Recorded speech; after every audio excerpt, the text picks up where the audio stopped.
Hi guys, envelope emoji কিভাবে নিব, telephone location, তারপরে হোয়াইট টাচ টোন টেলিফোন, তারপর ব্ল্যাক টাচ টোন টেলিফোন যে কীভাবে নিব সেটা আজকে দেখব।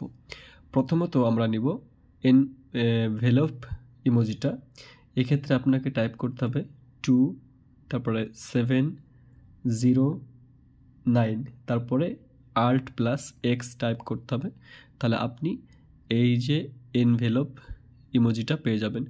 তারপরে টেলিফোন লোকেশনটা যেটা নেবেন সেটা হচ্ছে 2 তারপরে টাইপ করতে হবে 2706 তারপরে Alt+X। তাহলে এই ধরনের একটি টেলিফোন লোকেশন পেয়ে যাবেন। তারপরে হোয়াইট টাচ টোন টেলিফোনটি নিতে হলে 260F তারপরে Alt+X। তাহলে এই ধরনের টেলিফোন পাবেন।